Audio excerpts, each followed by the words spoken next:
So, hello, sir.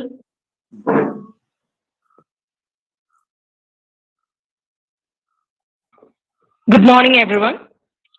I welcome you all to the fifth and the last session of Professor P.N. Rajamma Memorial Lecture Series 2020, organized by the Department of Botany, Maharaja's College, Government Autonomous, Ernakulam, in association with Kerala Academy of Sciences, Trivandrum.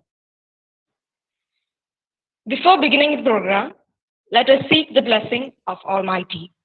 I welcome Ms. Sri Lakshmi M.K. of 2nd MSc Botany for the prayer song.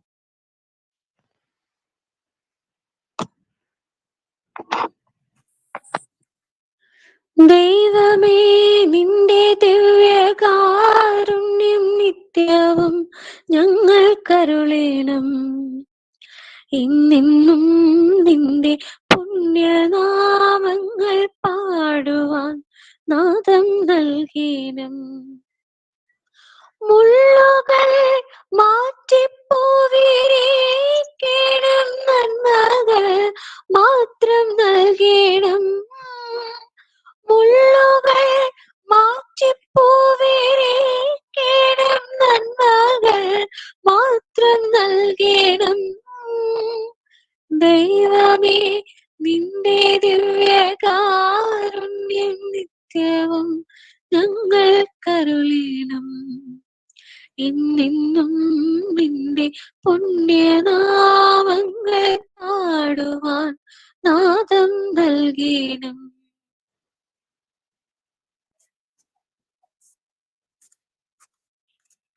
I now kindly invite Professor Thomas Anthony, Head of the Department of Botany, Maharaja's College, to deliver the welcome address. good morning, one and all. Respected GM Nehru sir, Rameshkumar sir,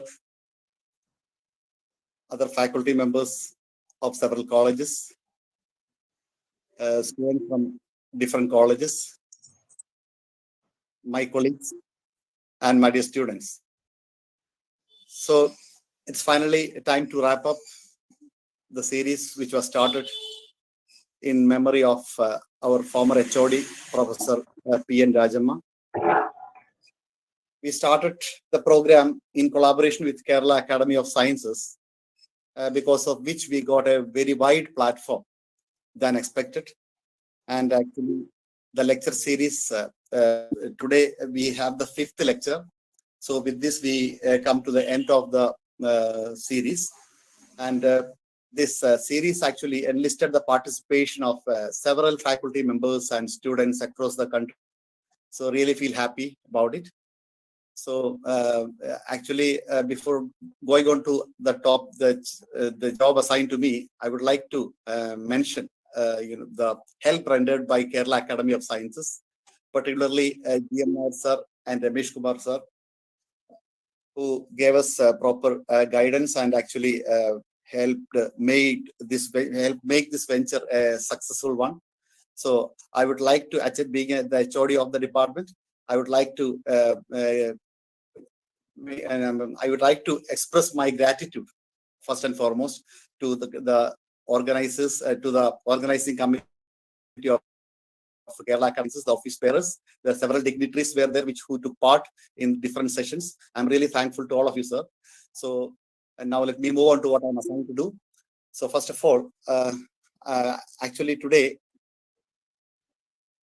we have the resource person, Dr. Rameshkumar, as the main resource person. Actually, he has been helping us a lot since the beginning of the program. So he gave us a lot of guidance, lot of instructions, lot of guidances actually, and actually because the success, one of the main credit actually goes to him for the success of this venture. So I would like to thank you, sir, and at the same time I would like to welcome you also as the resource person of the day. And GM Nehru sir is also there.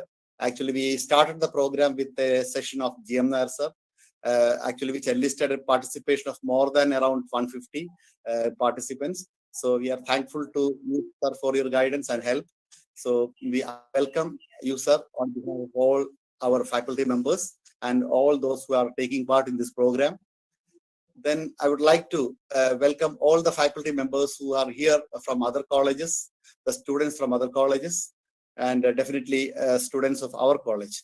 And definitely today, I really feel quite happy that the program has come to an end, enlisting a participation of several people across the country. So I welcome one and all. Thank you. Thank you, sir. To commemorate our beloved teacher, late Professor P.N. Rajama, I would like to invite Mrs. Jasmary James, Assistant Professor, Department of Botany, Maharaja's College. A warm good morning to each and everyone assembled here to attend Professor P.N. Rajama Memorial Lecture Series. Majority of the faculty members, delegates and students assembled here may not be knowing much about Professor P.N. Rajama teacher.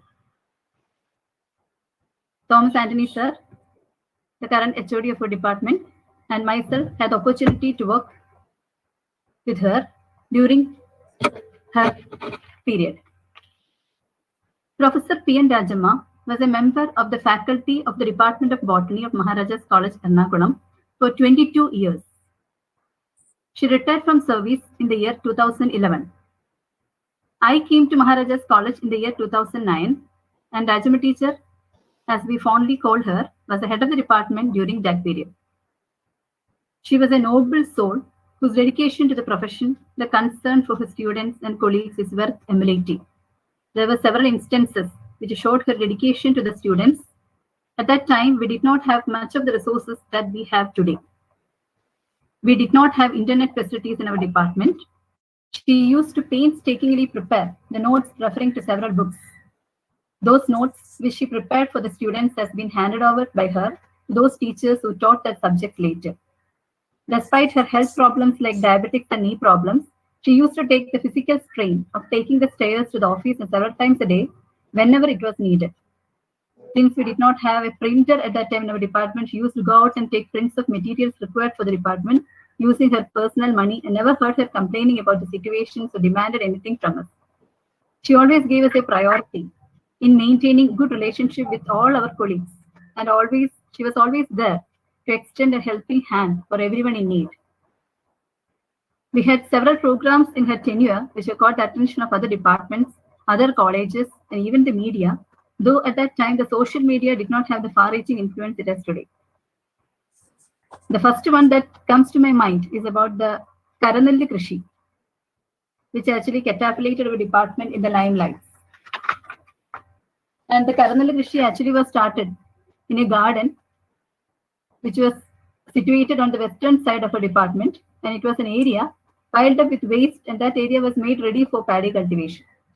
The efforts of Alsama teacher and Krishnan sir also need to be mentioned in making this program a success. Similarly, the support and encouragement of the principal at that time, late Dr. Vishwambaran sir, was also praiseworthy. The sowing and harvest of the crops were celebrations which we cherish in our memory. The harvesting was done by the then district collector Srimati Beena. The event had a big coverage in newspapers at that time. Similarly, we had vegetable cultivation, harvest, planting of medicinal herbs, science exhibitions for the public, and so on. In the academics also, we were blessed with a second rank in BSc Botany at that time during her tenure. Her compassion towards the students was another quality which made us appreciate her. Whenever students were in difficult situations, she used to help them, providing moral support and financial help as well, without letting others know much about it. Actually, after the death of her, some of the students actually told us about the help they received from her. Even after her retirement, she maintained very good relationship with all of us, all of her colleagues. We used to feel the warmth of her love whenever she visited our department after her retirement. Actually, after retirement in the year 2000, her retirement actually took place in the year 2011. In 2012, we conducted a program, Udyanam, a science exhibition. And for the successful conduction of that program, she gave many paper cutouts regarding cultivation of different types of orchids, other garden plants, exotic fruits, preparation of biofertilizers, and so on from her personal collections. Besides, she gave me the contact numbers of persons having bonsai cultivation. In short, we can say that she was a strong pillar of support for the successful completion of that program and several other programs conducted by your department. As I was the coordinator of that particular program, I remember her with much gratitude for the numerous ideas, suggestions, and material help provided by her during that period. I take this opportunity to say big thanks from the bottom of my heart to her departed soul. After retirement, Rajama teacher took the initiative along with Varsama teacher to create a forum of the retired teachers of the department. Once in a while, the retired faculty members used to come together. In the meetings, even the existing faculty members were also invited by her. Even though she had many health problems, whenever we requested her presence, she would be there with us. She was also a resource person of a government-funded project on algal blooms at the time of her sudden and untimely demise in the year 2019. I'm really happy that at least by conducting a series of lectures named after Rajama teacher, we could pay homage to her. Thank you. Thank you once again for all of you for your patient listening. Thank you, ma'am. Today, we feel extremely happy to have Dr. K.B. Rameshkumar, Senior Scientist, Phytochemistry and Phytopharmacology Division, Jawaharlal Nehru Tropical Botanic Garden and Research Institute, Trivandrum, also the General Secretary of Kerala Academy of Sciences. We had as esteemed to present in the previous sessions of the lecture series as well, and today we are glad that we have him as a resource person for the day.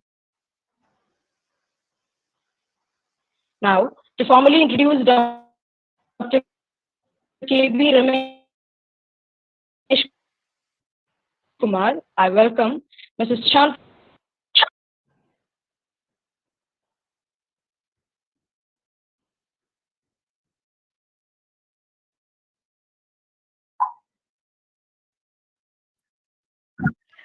Good morning to all of you. I hope I'm audible to all. Yes, ma'am. Yes. Thank you, Sneha. It's my pleasure to introduce Dr. K.B. Rameshkumar, Senior Scientist, Phytochemistry and Phytopharmacology Division, JNTBGRI, Thiruvananthapuram. Dr. Ramesh obtained his master's in chemistry in the year 1997. He was awarded PhD in chemistry in the year 2008 for the thesis entitled Phytochemical Investigation of some Indian medicinal plants. He has got 22 years of research experience in phytochemistry, and the area of specialization is also phytochemistry. His current research interests include extraction, isolation, and structure elucidation of secondary metabolites from plants, chemistry of essential oils and fixed oil, hyphenated mass spectrophotometric analysis, chemotaxonomy, and chemical ecology. He has several international visits to various universities like Sultan Qaboos University, Oman, International Medical University, Malaysia, University Putra, Malaysia, University Saints, Malaysia, Slintra Academy, Colombo, Sri Lanka. He has collaboration with various research labs like Mass Lab, SAFE, CSIR, Lucknow, Medicinal Aromatic and Economic Plant Division, CSIR, NEST, Assam, Organic Chemistry Division, NEST, Thiruvananthapuram. He has got several awards and recognition to his credit. Young Scientist Award, Kerala Science Congress 2008. K.S. Manilal Award, Indian Association for Angiosperm Taxonomy in the year 2012. Dr. P.D. Sethi Award for the Best Paper in HPTLC related works in the year 2015. 18 of his students have won Best Paper Presentation Awards in various seminars. He was the organizing secretary in several of international symposium of phytochemistry. He was the chairman of PhD Open Defenses. He was the convener and scientist in charge of Central Instrumentation Facility JNTBGRI, member Board of Studies in Chemistry, Marivanas College, Thiruvananthapuram. He was the Executive Council member, Kerala Academy of Sciences during the year 2016-18. He is the General Secretary of Kerala Academy of Sciences. He gave several invited talks at both national and international level. About 42 talks were given in various seminars within India and two talks were given at international level. One at the International Conference on Natural Products, Penang, Malaysia, and the other at 16th Asian Symposium of Medicinal Plants, Spices, and Other Natural Products, Colombo, Sri Lanka. He has several research publications to his credit: 54 articles in peer-reviewed journal, 4 at seminar proceedings. His authored book, he has written 18 book chapters, 106 abstracts and seminars, and 17 general articles. So we are all eagerly waiting to hear from you. On behalf of all present here, I welcome you, sir. Thank you, ma'am. I cordially welcome Dr. K.B. Rameshkumar for the keynote address. So thank you. So respected dignitaries, Professor Dr. G.M. Nair, President, Kerala Academy of Sciences, Professor Thomas Anthony, sir, HOD, Department of Botany, Maharaja's College, other faculty members, a very good morning to all of you and warm welcome to today's session. So at the onset, let me congratulate the Department of Botany, Maharaja's College, Ernakulam, for organizing a webinar series to commemorate its former HOD, Professor Rajamma. And in this series, the department was in association with Kerala Academy of Sciences. So I'm happy to represent Kerala Academy of Sciences as well in this dais. So as mentioned, the department in association with the Kerala Academy of Sciences had organized 4 lecture series. The first one started with Professor Dr. G.M. Nair, President of Kerala Academy of Sciences. And interestingly, the last one, that the 5th one of this series is by me, the General Secretary of Kerala Academy of Sciences. So we had a series of topics covered over these 4 webinar sessions. G.M. Nair sir first gave an elaborative account of the biodiversity and molecular interventions, and then Sri Suresh Kumar sir elaborated on conservation on post-COVID frame, and then Dr. Suresh we discussed on challenges in the cultivation of scientific timber, and then last day Dr. Leena Abraham gave a wonderful lecture on remote sensing, and members of KS were also actively have also actively participated in these programs. For example, Dr. C. Anil Kumar sir, EC member and senior scientist at KCST, gave special address, and then Sopna Ma'am, KS EC member and HOD of the Department of Botany, University of Kerala, was there. Dr. Shanid, our vice president and deputy head of at VSSC, gave an introduction to remote sensing satellite and space sciences in the last session. So it is in fact such a collaborative program where both the Department of Botany, Maharaja's College, as well as Kerala Academy of Sciences has contributed significantly. So first of all, let me thank Professor Thomas Anthony sir for inviting me to this session to share some of my experience in the field of phytochemistry and medicinal plants with you.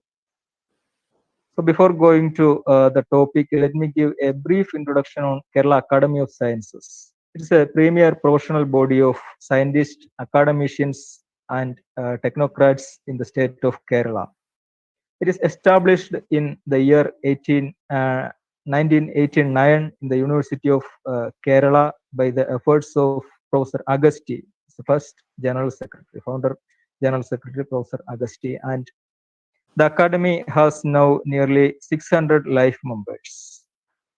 So the Academy is organizing various such programs throughout the state to encourage a scientific temperament, to inculcate a scientific temperament, and also to with the objective of science popularization on various topics related to science, on contemporary topics, as well as we are organizing various science and technology day celebrations commemorative lectures we are organizing, such uh, endowment lectures we have organized. For example, last month we have organized Professor Abraham endowment lecture, then Professor Agusty endowment lecture, and before that we have organized a Phytochemistry International webinar on phytochemistry.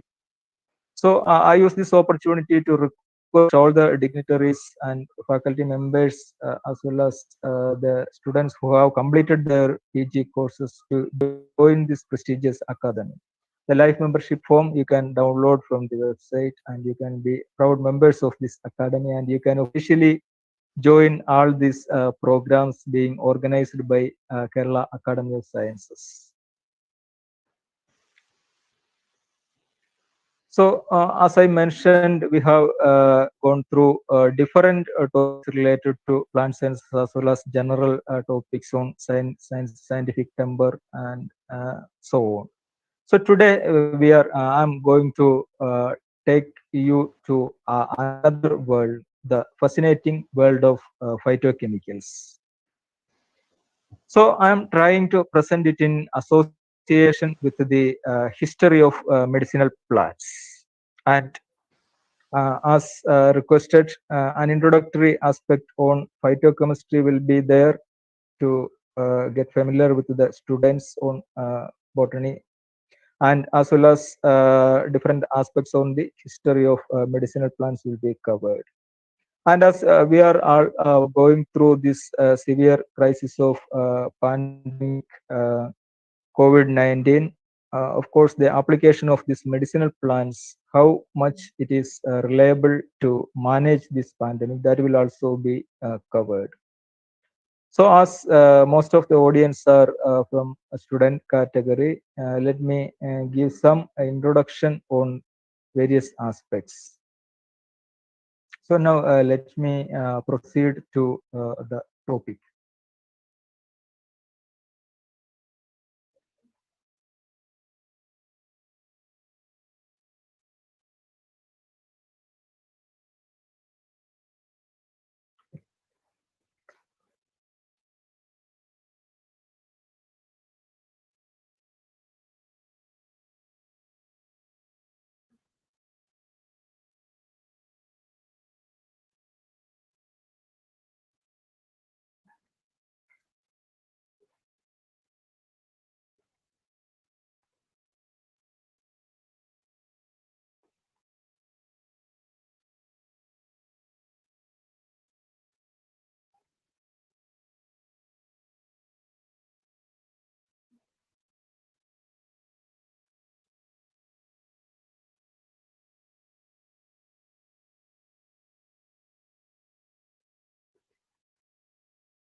So is it visible? Yes, sir.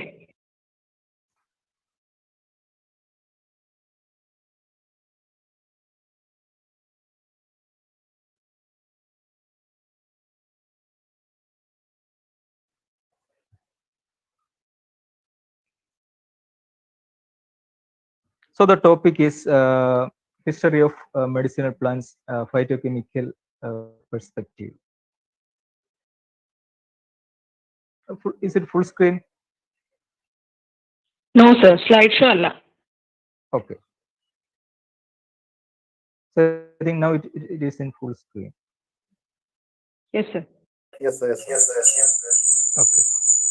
So just it's an introductory slide on KSUST JNT Vijayara, the institution from where I'm representing. So it is an autonomous institute under KSUST Government of Kerala, and established in 1979, and it is one among the biggest conservatory botanic gardens in Asia, that covers around 300 plus acres, and we have nearly 4,500 plant species conserved over here. Around 45,000 accessions of this 4,500 plant species we have here. So that varies from different medicinal and aromatic plants. In fact, we have nearly 1,100 medicinal and aromatic plants, and then bamboos, the largest collection of bamboos in India itself, around 70 species. So on almost all the type of plants. It's the largest conservatory of botanic gardens. Also, it is one among the premier research institute engaged in various aspects of plant science research. For example, plant biotechnology, a well-established biotechnology division is there. Plant tissue culture unit is there. Conservation biology, one of the largest herbariums is housed at JNTBJRI. Then plant physiology going on there. Then plant chemistry or phytochemistry, and then plant so many ethnopharmacology, plant pharmacology or phytopharmacology, ethnopharmacology. So almost all the aspects of plant sciences are covered in JNTBJRI. So let us come to the topic. So as I mentioned, it will be a mixture of chemistry as well as botany, some historical aspects. So let us start with the major component, that is phytochemistry. In simple words, it's the chemistry of plants. So you can see the diversity of plants. This the diversity of plants represents diversity of phytochemicals in it. So phytochemistry is the branch of chemistry that deals with this enormous diversity of chemical compounds in plant kingdom. So it also considers the biosynthesis, metabolism, physiological action, turnover, and so on of this diversity of phytochemicals. So in fact, phytochemistry is an interdisciplinary subject related to botany, biochemistry, biotechnology, and so many other subjects are now in relation to phytochemistry we are working with. So that's an introduction to phytochemistry. So now you may wonder why a chemist is there to discuss on medicinal plants and its history. The point is that for a phytochemist, the starting part is plants. He has to start his work with the crude plant material available from his surroundings. So a phytochemist should be well aware of the diversity of plants around him. So all this starts with collection of plant material. So this is our collection trip to Agasthyamala forest area. So these are the dense evergreen forest near to Agasthyamala. And you have to very familiar with the diversity of plants. You have to confirm the species and if at all subspecies or variety status of these plants you are going to study, its habitat, male flower, female flower, fruit, everything you have to study in detail before starting the actual phytochemical work, and you have to keep a herbarium specimen. So this portion is very much important in phytochemical research. See, for example, I would like to mention a recent incident. Last days, I was on a visit to Pyramid region, and there was I actually wanted to collect some cinchona species from there. So some locals provided. They said that this is the plant cinchona. So I have collected. It almost looks like cinchona. So at first, I was also delighted to collecting the plant that I got this cinchona. But later on, I found that it is not cinchona. Cinchona that actually belongs to this Rubiaceae family, but the one I was collected was not at all related to cinchona. But local people were telling it as Katukoyana or wild cinchona. So there lies the importance of proper identification. So that is the first step in phytochemistry or ethnopharmacology or medicinal plant research or whatever research related to plant sciences. So even now, the traditional healers there in Pyramid, they are using this species as cinchona. So the side effects, the repercussions may be so serious. The constituents are not at all comparable in this species. But historical awareness on the historical aspects is also very much important because there is cinchona species in Pyramid.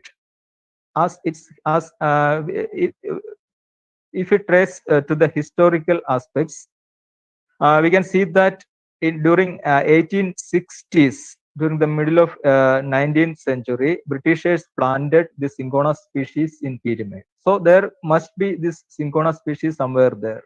So the locals are aware that cinchona species are there.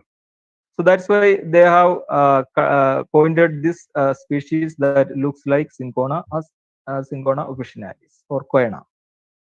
So a phytochemist must be aware of the diversity of plants around him. So he must also be aware of the historical aspects. So in this session, we are clubbing all these three aspects: phytochemistry, historical aspects, diversity of plants. So this is the diversity of plant wealth. So overall, there are around 4 lakhs plus plant species on this globe, and in India we have nearly 18,000 large flowering plants, and in the Western Ghats we have nearly 7,500 flowering plants. And of these 7,500 flowering plants in the Western Ghats, nearly 1,250 are endemic to this region. That is found only in this Western and so far not investigated in detail. Out of these 1,250 species, nearly 1,000 species are not investigated in detail. There may be some screening test regarding phytochemistry as well as pharmacological activities, but its composition as well as detailed properties have not been investigated. So there lies the importance of phytochemistry or any branches of plant science research. So let us see the development of phytochemistry. So it is very much essential to understand, and it is closely associated with the development in traditional herbal medicinal systems. So we can correlate this development in phytochemistry to the development in herbal medicines or herbs, medicinal plants as such. So it all started, as you know, primitive man was using the plants around him to meet his primary needs such as food, shelter, and clothing. So during the in time course, he learned that some plants possess poisonous properties, so that may harm your life, or it is harmful to your health. And some plants possess medicinal properties that may heal the wounds or heal some other ailments. So thus evolved traditional herbal medicinal systems. So the primitive man found that some plants possess some medicinal properties. And then as civilization advanced, he learned to isolate the active components like oils or waxes, gums, resins, essential oils, mucilages, and so on from the plants. And as science advanced, he learned to isolate the active constituents in plants responsible for the aroma, for example, camphor from Cinnamomum camphora, or active medicinal components from plants. So thus evolved phytochemistry as a distinct subject. And then till the last century, phytochemists were mainly concerned on structure elucidation, isolation and structural elucidation of secondary metabolites. But now it is mainly concentrated on border areas with biology such as chemical ecology or chemogenomics and so on. So let us see how the evolution of phytochemicals happened. As you are aware, there are nearly 2 lakhs phytochemicals discovered so far. So all this starts from the first photosynthetic bacteria that appeared nearly 3 billion years ago. So from that comes blue-green algae around 2 billion years ago, and then this vascular plants, what we are seeing now. So now the annual production of organic matter is so much, and around 2 lakhs of phytochemicals have already been elaborated from this plant kingdom, and that not represent the only a portion of this whole phytochemicals in this plant kingdom. So the overall concept of this slide is that each compound that evolved in a plant represent in its structure an evolutionary history of around 3 billion years. So it is quite difficult to replicate such an evolutionary history in a synthetic organic chemistry lab. but only nature can provide such a complexity in its structures.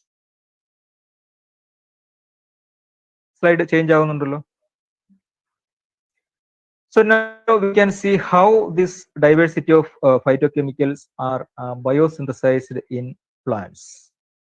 So that is all starts from photosynthetic process, as you are aware. From photosynthesis, primary metabolites are produced. So these primary metabolites, you can see some examples are carbohydrates, sugars, then carboxylic acids, fats, lipids, amino acids, proteins. So these are the essential for the existence of plant life. So without these primary metabolites, plants cannot survive. So these primary metabolites are ubiquitous, that is found in almost all the plant species. There is not much diversity in primary metabolites. But coming to secondary metabolites, phytochemists are mainly concentrating on secondary metabolites. This while biochemists are mainly working on primary metabolites.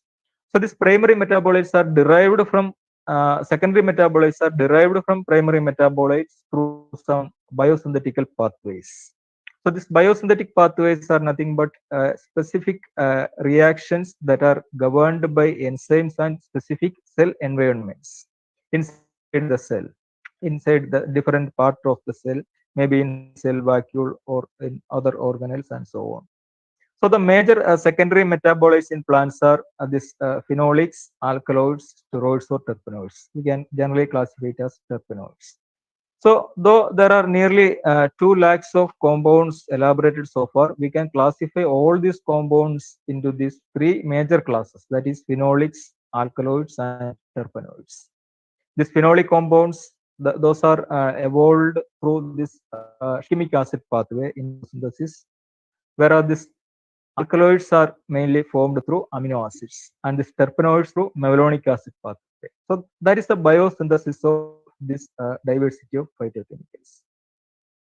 And we can have a look more into the genetic level of this diversity of compounds. It all starts from this chromosomes, and then comes this DNA, and then from DNA to RNA, which produces this specific proteins that are responsible for this diversity of secondary metabolites in plants.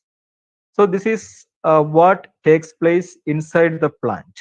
So we have seen the diversity of phytochemicals, the evolution of phytochemicals, how these phytochemicals are biosynthesized in plants, what is the genetic mechanism of this biosynthesis. It's only an introduction. I'm not going into the details of these aspects because our major topic is something related to this, but something different. So this is a conventional phytochemical analysis. So how to get a pure compound like this from a crude plant material? So that is phytochemistry. So that involves some specific steps or procedures. So first step is, after selection of a plant material, first step is extraction, and then separation, and then characterization or structural elucidation. So these are the major steps in phytochemical research. So first of all, you have to select a plant material. The selection is very much important because the plant, the season of the collection, the plant part you are collecting. So these are all critical factors in plant selection. The depending on the plant part, the compounds may vary. For example, in cinnamomum, it is eugenol in cinnamomum leaf, whereas it is cinnamaldehyde in cinnamomum verum bark. So depending on the plant part, the composition as well as concentration varies considerably. Also depending on the season, the flowering season or the climatic season like winter season or summer season, the percentage of volatile compounds, for example, varies considerably. So after collecting this plant material, first step is extraction. So we have to bring the molecules that we are looking into a suitable solvent or suitable system that is easy for further handling. Mainly we are extracting this into a suitable organic solvent like hexane, chloroform, acetone, ethyl acetate, methanol, ethanol, or sometimes into water systems. Generally, it is organic solvents and not water is not preferred in ordinary phytochemistry research. Whereas in reverse phase phytochemistry, you can use water extracts as well, but it is quite different. So after getting an extract, next step is separation. So how to separate these molecules extracted into a solvent system? So different chromatographic techniques we use. Mainly it is column chromatography. Then for preliminary separation, it is thin layer chromatography. Previously we used paper chromatography. Now it is not being used widely. Now it is HPTLC, a, latest version of thin layer chromatography, or HPLC. So there are so many advances in this separation techniques. Previously, it took months, efforts of months for to separate one single compound from plants. But the same separation we can effect within minutes with the advancements in liquid chromatographic techniques. So the large human-sized columns are now turned to 15 or 20 centimeter length HPLC columns, and then now it is UPLC or ultra performance liquid chromatography that gives resolution within 2 minutes. Most of these UPLC runs are within 2 minutes. So that is the developments in separation or chromatographic techniques. So coming to characterization. So after separating a compound in pure form, next step is structure elucidation, or uh, to find the structure of this compound, that is characterization. We mainly use various spectroscopic techniques for this structure elucidation. Mainly it is UV visible, then IR, NMR, MS, and X-ray crystallography. In that order we have to use. So from this UV visible spectroscopy, we get information regarding chromophoric groups, conjugation, and so on. From IR or infrared spectroscopy, we get information regarding functional groups, and then some other structural details like presence of OH groups or C double bond O, and so on. From NMR spectroscopy, there are different kinds of NMR spectroscopy, mainly H1 NMR and C13 NMR, that gives information on number of hydrogen atoms, number of carbon atoms. And then 2D NMR techniques are there. And then mass spectrometry, that gives information regarding the molecular weight of this compound. The fragmentation pattern gives information regarding the arrangement of different atoms in that molecule. Then X-ray crystallography gives a three-dimensional structure of this molecule. So combining all these pieces of information from each spectra, we are coming to the final structure as shown in this figure. So each spectroscopy has its own advantages and disadvantages. So we have to use all these spectroscopic techniques for identification of a new compound, because each spectra gives characteristic information regarding the structural feature of this compound. So this is the overall scheme of phytochemical investigation. That is extraction, separation, and characterization. So this is a conventional phytochemistry laboratory. So here you can see extraction techniques like Soxhlet extraction. This is the one of the simple and widely used extraction technique, that is Soxhlet extraction technique. And then this is hydrodistillation. That is a technique used to isolate essential oil from aromatic plants. It is a very simple extraction technique. You can hydrodistill. That means boil with water any aromatic plants. For example, sumbapogan or cinnamon or clove, whatever aromatic plant you can boil with water. So essential oils are nothing but steam volatile constituents of aromatic plants responsible for the aroma. So that represents the aroma of this plant. That's why it is known as essential oil. That represents the essence of this plant. So that is essential oils are isolated through this hydrodistillation process, and this is Clevenger apparatus used for this hydrodistillation process. It's one of the simple technique in phytochemical applied in phytochemical research. And this is concentration of extracts through simple water bath, and then rotary evaporator you can use. And then this is after getting an extract, you have to separate the compounds through column chromatography. So that represents a conventional phytochemistry laboratory. So after this, getting this pure compound, you have to go for structure elucidation like UV visible NMR, IR, NMR, MS, and X-ray crystallography. And most of these spectroscopic techniques instruments are very costly. Anyway, you can depend on sophisticated testing facilities. So many such facilities are available. For example, at Karivattam Cliff is there. That's a facility for instrumental analysis. They have this LCMS, NMR, HPTLC, and so many GC. So many instruments are there. Otherwise, at NIST Trivandrum, they have at Cochin University, they have a sophisticated testing center. MG University, they have MS, LCMS, and so on.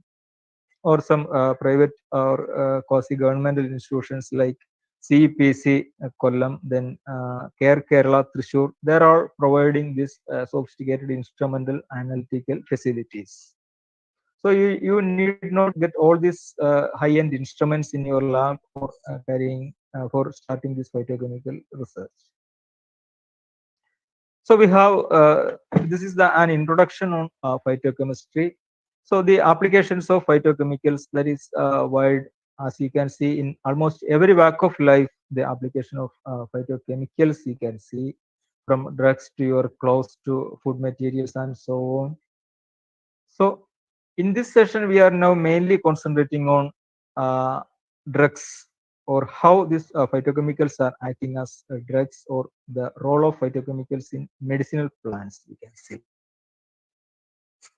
So the applications of phytochemicals, this is only one portion of this diverse applications of phytochemicals, that is its role in as drugs in traditional herbal medicinal plants. Just like the application of phytochemicals is so much interesting and diverse, as in the case of, see, for example, aromatic plants, the perfume industry, flavor industry, then food additives. So many such applications are there. So in this session, we are mainly concentrating on medicinal plants and the phytochemicals in it, and the history of these medicinal plants, the second part. So coming to these medicinal plants and traditional herbal medicinal systems, as you can see, this traditional herbal medicinal system evolved in from time immemorial, as the primitive man found that some plants possess some poisonous properties or healing properties. So thus evolved this traditional herbal medicinal systems. And the importance of this traditional herbal medicinal plants or this system is that it is, even now, it is the only accessible way of medicinal systems for majority of populations across the globe. As per an estimate of WHO, even now nearly 80%, especially in the developing countries, nearly 80% of population depends on these medicinal plants to meet his primary healthcare needs. Coming to the modern developed countries like US, it is around 25%. And another important aspect is that this traditional medicinal plants and the information, that is the basics for modern medicine. As you can see, most of these modern medicines, nearly 50% of these modern medicines are directly linked to the information from traditional medicines, especially on traditional herbal medicines. So you can see different aspects of this traditional herbal medicinal systems like Ayurveda, Siddha, Unani, and then these are the codified systems in our country. So in addition to our country, there are well established such traditional medicinal systems like traditional Chinese medicine. See, this traditional Chinese medicine is much more established than our Ayurveda globally. And in China, it is in par with modern medicinal systems they are using. See, we can correlate this wide acceptability of this traditional herbal medicinal system to the low mortality of this COVID-19 in India as well as in China. It is less than 1% compared to European countries. So in China and in India and in other some such tropical countries, the mortality rate is much less because they are using depending on these traditional herbal medicines to manage these pandemics. So now we can come to the major topic, that is history of medicinal plants. So it is also linked to phytochemistry. I am trying to explain. So the application of medicinal plants, we have seen the importance of medicinal plant sector, we have seen. But all this started, as I mentioned, from time immemorial. People are using this medicinal plants to heal various ailments. See, the first evidence for this use of medicinal plants is from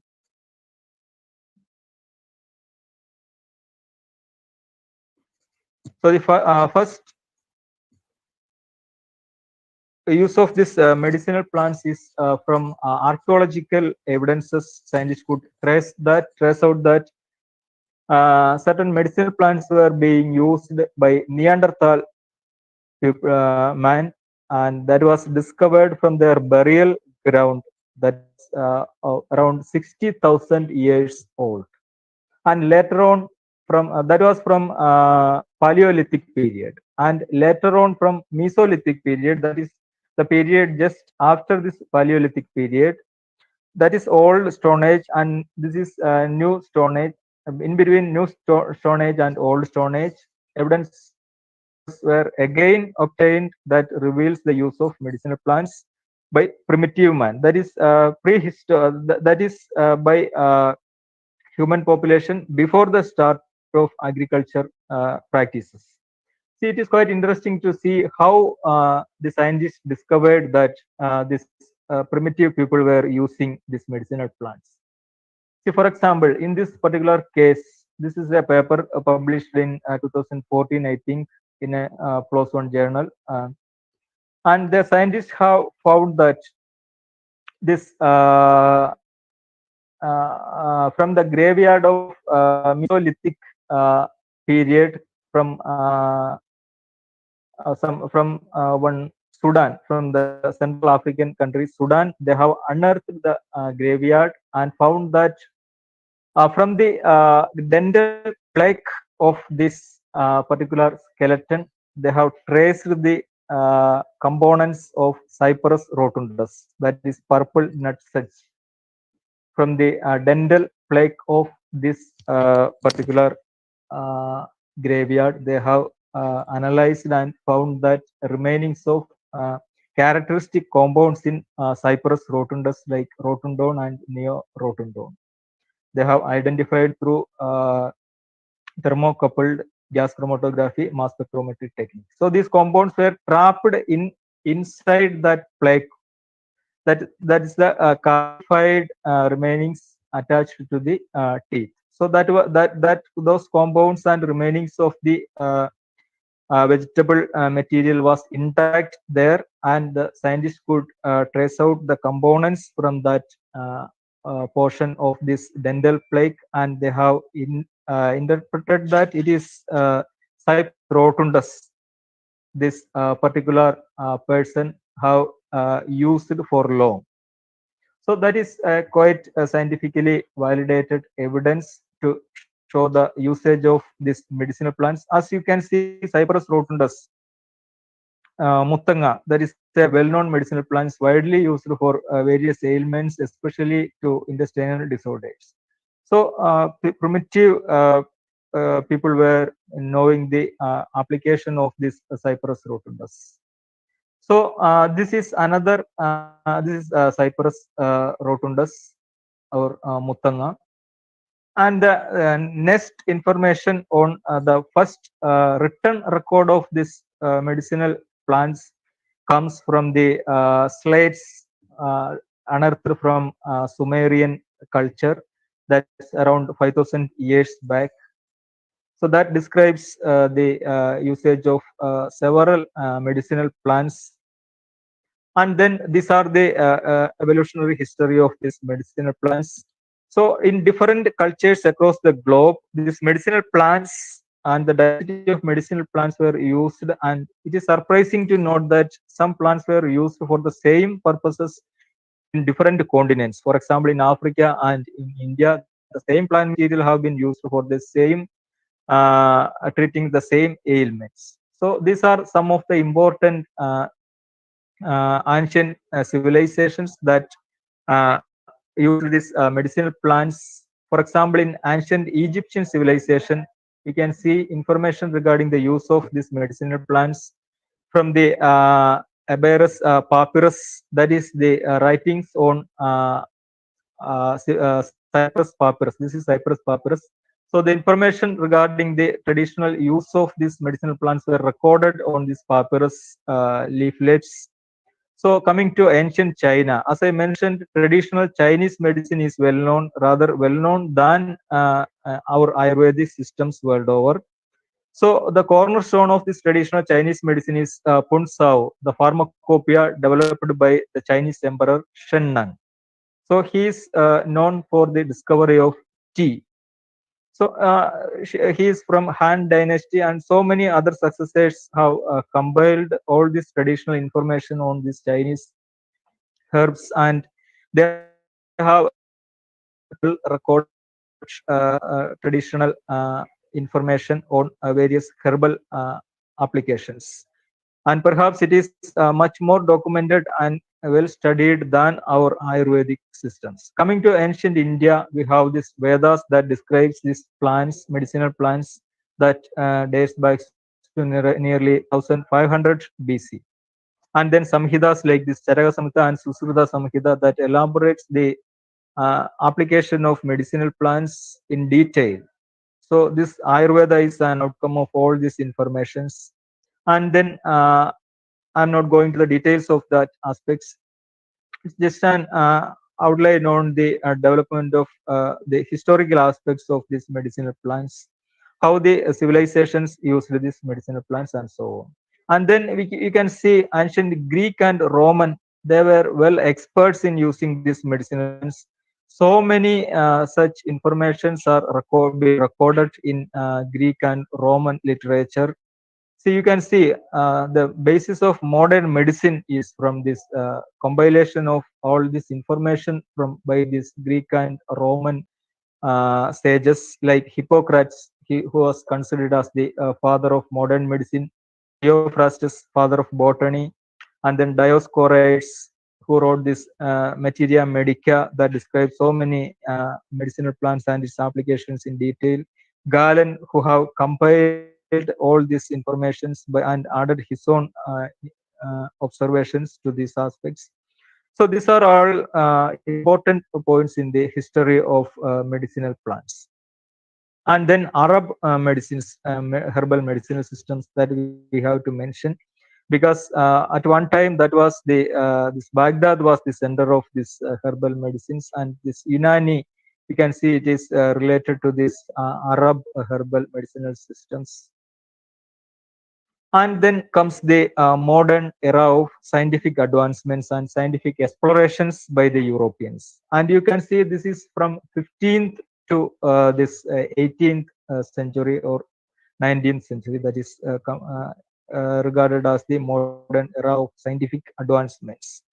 So during this 15th, 16th, and 17th centuries, it all started with the explorations of the Europeans to different continents, and they have gathered as much information as available from these continents regarding the usage of herbals and medicinal plants, because that was very much essential for the existence or the sustenance of these European invaders to combat with the diseases, tropical diseases, especially in the tropical region. They have to find solutions or herbal medicines to treat these tropical diseases, and so they intentionally collected all the informations, and that was during this 15th, 16th, and 17th centuries. And during this 18th and 19th centuries, the advancements in science you can see. So from crude plant material, the scientists, especially in the European countries, they have started to isolate the compounds in pure form and experiment with detail with various ratios of this pure form, various combinations and dilutions of these pure compounds. And then during the 20th century, you can see this not just phytochemicals, but synthetics and semi-synthetic of phytochemicals they have used. So this is the gradual historical developments in the history of herbal medicinal plants. So coming to the 21st century, you can see now it is most on an interdisciplinary approach. We are approaching, it is on an interdisciplinary aspect. We are approaching these medicinal plants, whether it is phytochemistry or pharmacology or whichever aspect it is on an interdisciplinary approach. So some of the recent advancements, of course, it is the central dogma of biology that is not of 21st century, but from the middle of 20th century. However, it is now it is much more applied in medicinal plant research.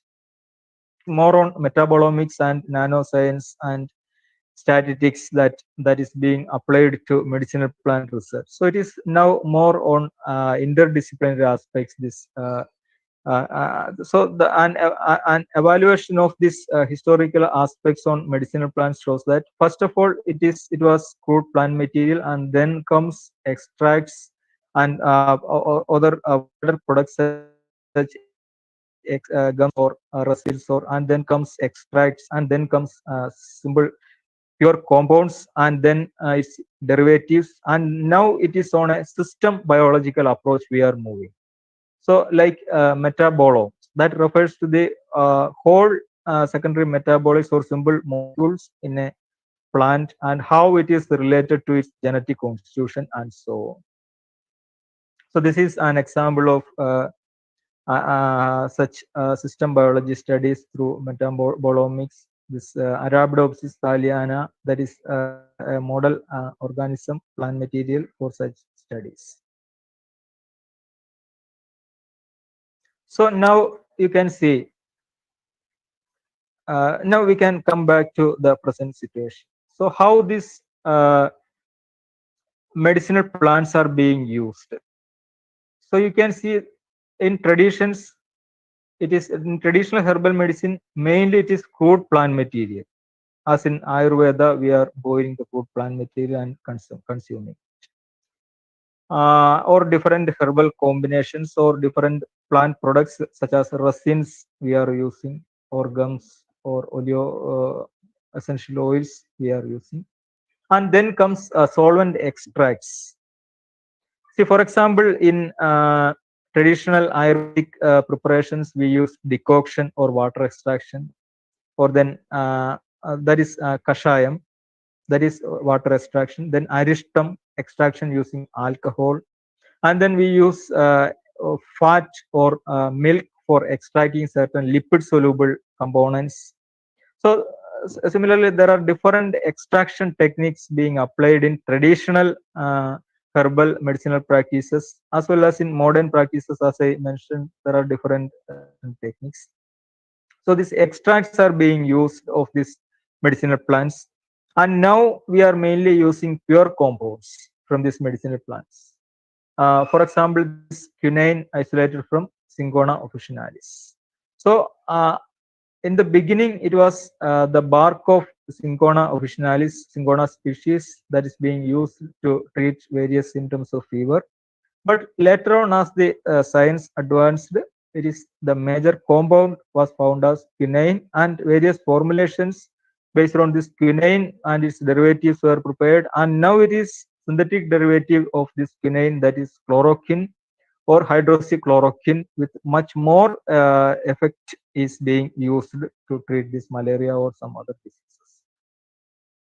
And you can see several other kinds of applications are there. Fumigation, for example, can effectively be used, even especially in this COVID time. There are reports on fumigation by traditional herbal medicines, such as this aparajita dhupam, that efficiently controls these microbes, especially this virus. Then steam inhalation, decoction, alcohol extraction, and other extraction techniques I have mentioned. So this is how these medicinal plants are being used in nowadays. So it can be used as crude plant material, or its various plant products such as gums or resins, essential oils that can be used, or extracts can be used, or the active components can be used, pure compounds can be used, or its semi-synthetic or synthetic derivatives can be used. So as I mentioned, around 50% of modern medicine is directly derived from plants or from information gathered from plant traditional herbal medicines. So we can see how it is this modern medicine is developed from traditional or herbal medicines. There are, as you can see from this slide, two steps are there. First of all, identification of this particular active compound. So phytochemistry, the role of phytochemistry is mainly in this first step: separation and characterization of active constituents from this plant. For example, this is Pacific, the Taxus brevifolia, Taxus baccata, and this is Taxol, a potential anti-cancer compound. So this compound has been identified and characterized, extracted and characterized by phytochemists. So after that, we have to develop a drug from this molecule. So for that drug development, different steps are there. So first of all, we have to see whether it is efficient in vitro systems and then in vivo systems. We have to check the toxicity, chronic toxicity, acute toxicity, dermal toxicity, stability of this compound over years, its shelf life, its pharmacokinetics, how it changes in our system or with combination to other drugs, how it is in different formulations, whether it is as tablet or as syrup, and then we have to try this final product in different clinical trials such as phase 1, phase 2, phase 3, and then we have to get regulatory approval from different official bodies such as FDA or from ICMR in the case of India. And so it is a time consuming process. For the development of a single drug from it will take nearly 10 to 20, 15 to 20 years, and around 1 billion US dollars is estimated to spend for the development of one single drug. And so many branches of science like ethnobotany, phytopharmacology, ethnopharmacology, phytopharmacognosy, these are involved in this drug discovery program. So these are some of the modern drugs developed directly from these phytochemicals.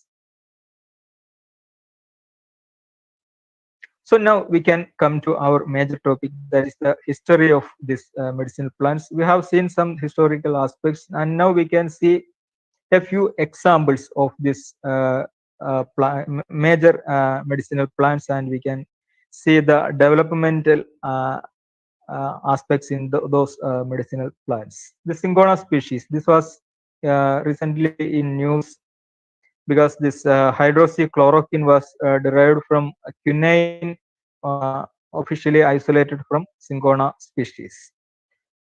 And in addition, this Cinchona species was the only source of remedy for malaria till 1950.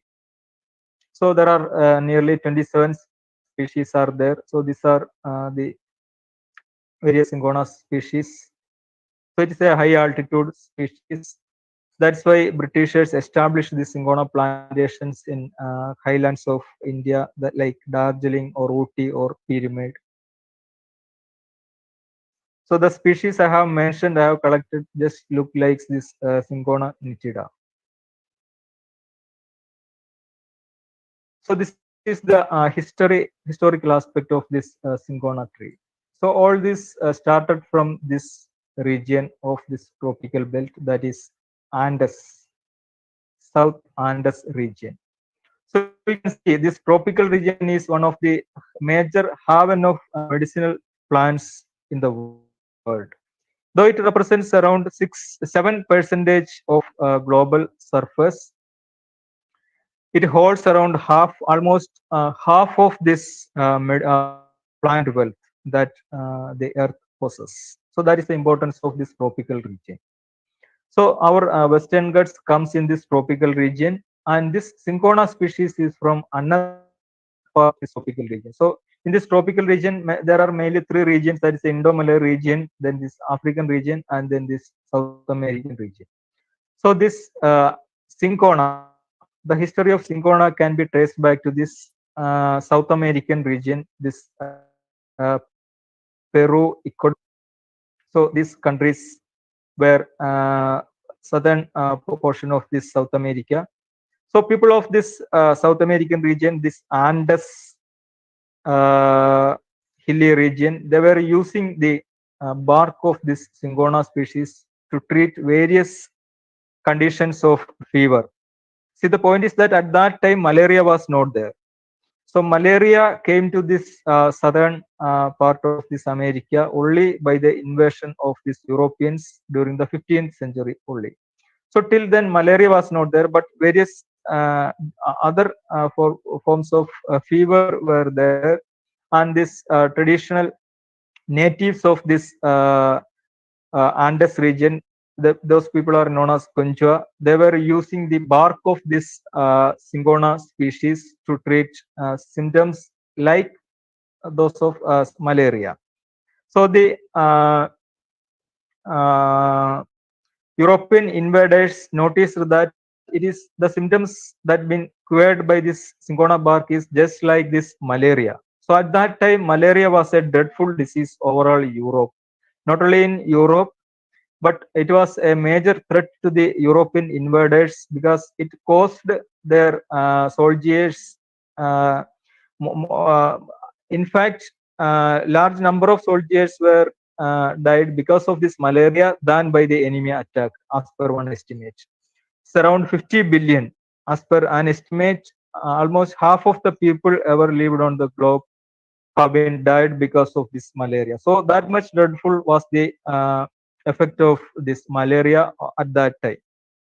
So the Europeans came to this Peru, Ecuador, that region. First of all, it was Portuguese and then French and then British. All this comes to this region, and they found that this bark is being used to relieve symptoms just like malaria.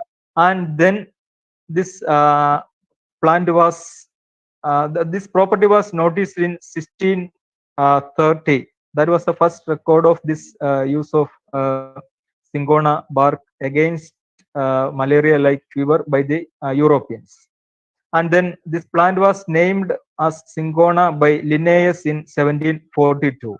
That is to commemorate a Dutch princess of Peru, named by the name Syngona. It was named as Syngona. Actually, it was historically stated that her malaria was cured by use of this bark, and in honor of that, it was named as Syngona by Linnaeus. And then in 1820, this active compound quinine was isolated from this bark by Pelletier and Cavendish. And only though it was discovered the South Andes region in 1630s, the Europeans could get a sapling only after around 200 years. And in 1846, they have planted the first sapling of this Syngona species in Botanic Garden in Paris.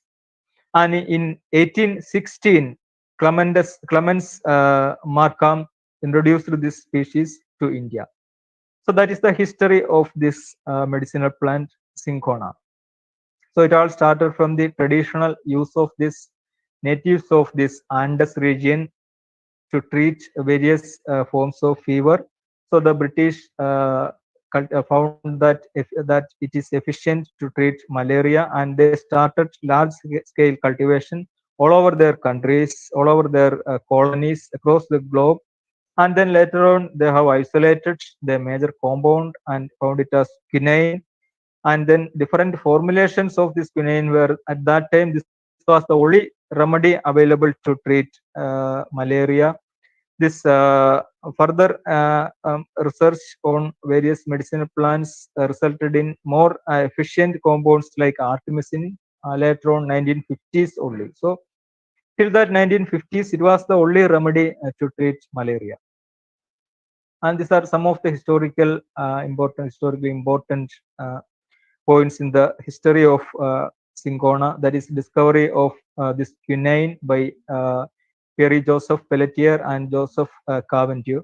And then they have synthesized this William Doring and Robert Wood synthesized this quinine in 1944, and then Hans Andersag he synthesized chloroquine, a much efficient compound than quinine, this based on the structure of this quinine, and then hydroxychloroquine was synthesized in 1950. So that is the history of this quinine. Coming to India, the malaria was also a dreadful disease in India as well, and the Britishers have planted this quinine plantations all over the high ranges across India, especially in Darjeeling and then in Ooty region, and then also in highlands of Kerala. In Pyramid, it is said to be there was plantations of this cinchona species, and cinchona factories were there. This is the factory of at Ooty, and phenologists were appointed to study on the extraction and isolation of this quinine from cinchona species. And this is the cinchona plantations in Darjeeling region of West Bengal. And you can see even now there is a quinologist in this Darjeeling cinchona factory, and it is related to our Acharya Prafulla Chandra Ray, the father of Indian chemistry, this chemistry and or this history of cinchona, because it is this quinine derivatives like quinine as well as its derivatives like chloroquine and hydroxychloroquine were mainly isolated and synthesized in this Bengal chemical and pharmaceutical works established by Acharya Prafulla Chandra Ray. So it has an important role in the history of cinchona. So this is the chemistry of cinchona. I'm not going to the details. So the point is that around 6,000 derivatives of cinchona quinine has been isolated, has been either isolated or synthesized based on this structure of this quinine. So that is the importance of this plant cinchona. And see that it's related to so many advancements in the field of chemistry. A whole new field of chemical industry, that is synthetic dyes, were because of this effort by Henry Perkin, who tried to synthesize quinine, but eventually reached in the synthesis of MAU, the first synthetic organic dye that started the synthetic dye industry. And then it is quinine is an interesting fluorescent compound. It is even now it is being used as a standard fluorescent compound. So right now it is widely being used as a starting material for asymmetric synthesis. If organics chemists are there, it is much familiar to them, this quinine and its derivatives. And it is the starting for developing homeopathy by Dr. Samuel Hahnemann. So this plant has so much importance, and it is another interesting aspect of this quinine chemistry. That is, it is the HPLC profile of a bark of Cinchona lancifolia. This bark sample was collected from a herbarium specimen from Kew Garden. This plant was originally collected in 1856 from Peru. So this is the HPLC chromatogram conducted recently on this bark, and you can see the major compound is quinine, then quinidine, then cinchonine and quinidine. And the astonishing factor is that even in 1860s, they have estimated the content of quinine and cinchonine in this cinchona species, and it is almost the same as what we have got through this application of this sophisticated instruments like HPLC or LCMS. So that much precise was the efforts of this scientists at that time. So now you can see how this quinine, this medicinal plant cinchona, can be used in how it is applied in managing this pandemic COVID-19. So this derivative of this quinine, that is hydroxychloroquine, that was much useful in treating this COVID-19. So though there was some controversy regarding the use of hydroxychloroquine, because it is causes severe side effects to patients with cardiovascular or diabetic issues. Otherwise, it is efficient with this COVID-19 management, because that prevents this virus entry, virus survival. It prevents the virus survival and prevents the virus replication, and also prevents the associated side effects such as cytokine storm. For example, this is a basic compound so that increases the pH of the endosomes. Endosomes is a major site inside the cell where this virus has a vital role in replication and its survival. So that raises the pH of these endosomes so that the existence of virus became very difficult inside the cell. So it is just like this hydroxychloroquine. A recent report shows that quinine is also well effective in treating this COVID-19 virus, that SARS coronavirus 2. They have specifically studied this, but of course through this this is an in silico study. The practical applications are yet to be studied in detail, but the in silico study, preliminary study, revealed that it efficiently binds the spike protein. The spike protein is the major component of this virus that attacks our ACE receptor and enter into the system through this joining of spike protein with our ACE receptor. So this quinine efficiently block this spike protein pharmacophore. So that is the history of this cinchona. So from starting to treatment of this fever conditions by the natives of Andes region, now it is being found as effective in treating COVID-19 as well. So this is in just 10 minutes. Thomas sir or Jasila? Yes, Jasila sir. ma'am? Yes, sir.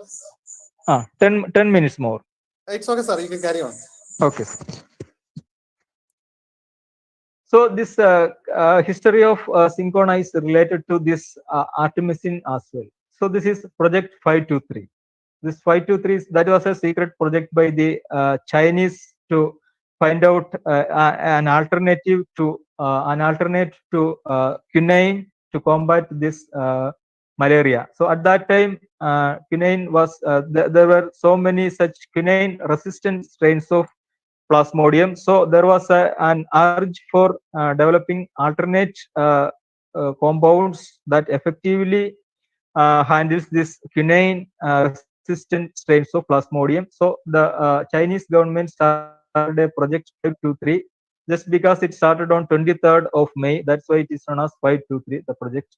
And Professor Yoyoto was a major participant of this project, and she received Nobel Prize in Medicine or Physiology in 2015 for the discovery of artemisinin from Artemisia annua. So that was based on traditional Chinese medicine. As I have mentioned, in China, they have a very strong traditional herbal medicinal history. And based on that historical aspects, Professor Yoyoto could isolate this artemisinin as the active constituent responsible for the anti-malarial activity. So there are so many interesting aspects related to this traditional Chinese information, because at first they have used ethanol for isolating this artemisinin or the active constituent. It was written in traditional Chinese medicine that artemisia is being used to treat symptoms similar to this malaria, but they have tried to isolate the active constituent but failed because they have used this ethanol, which has a boiling point of around 78 degrees Celsius. But then Professor Yoyoto found that it is because of this high boiling temperature of this ethanol, some compounds are being decomposed, because in traditional Chinese medicine it is specifically written to extract in cold. So they have used diethyl ether with boiling point around 35 degrees Celsius. So that is a low boiling. So they could isolate artemisinin as the active constituent. So that was based on traditional Chinese information. So this is another important medicinal tree. Of course, it is related to modern medicine as well. Just a few slides more. So it is another important medicinal plants related to modern medicine as well. So it is Taxol. You might have heard about Taxol. It is one of the important anti-cancer compounds. Even now it is being widely used to treat various kinds of cancer diseases. And till 1993, this plant Taxus bradyfolia was the only source of this Taxol. Actually, 7 mature plants, the bark of 7 mature plants were required to isolate enough quantity of Taxol to treat one patient. But now it is being synthesized or from some other process like fermentation techniques. So this is another relative. This is Taxus braifolia, an exotic plant not found in our region, but this is Taxus baccata that we were lucky to spot one plant from Shillong, Meghalaya region. So this is the history of this plant, Taxus braifolia, and this compound Placli Taxol, or commercially it is known as Taxol. It all started from the US National Cancer Institute screening program. They have screened around 12,000 plant species to find out potential anti-cancer compound, and they could come out with a few like vincristine, vinblastine, camtothecin, and Taxol. Only a few they could come out. That's why I have mentioned it is a tedious process to develop a drug from this traditional medicine. The concept of drug is totally different from that of our Ayurvedic or traditional herbal medicine. In traditional herbal medicine, it is not the single compound, but an entity of compounds, a diversity of compounds that are being used in traditional medicines. So there may be synergism, antagonism, and so many factors are there. So this is the history of this Taxol. So it all started from that screening process. They have screened nearly 12,000 species and then found that Taxus braifolia possess anti-cancer properties. And then in 67, they have identified this Taxol. And then from 67 to 93, this plant was the only source. And from 93, they have started semi-synthesis. And currently, this is being produced through plant cell fermentation technology. So this is another interesting plant, that is aspirin or acetyl salicylic acid, that is from Salix alba.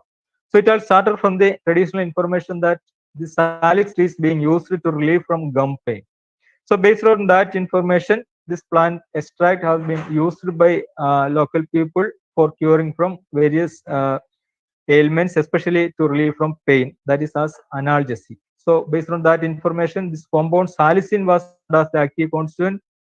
Salicylic acid was found as the active constituent, but being an acid, it possesses so many side effects. It is quite difficult. It has so many side effects in intestine, being an acid. So the acidic effect was reduced by making different derivatives of this salicylic acid, and at last Bayer company introduced in 1899 acetyl salicylic acid with least side effects or with minimal side effects. So that is aspirin.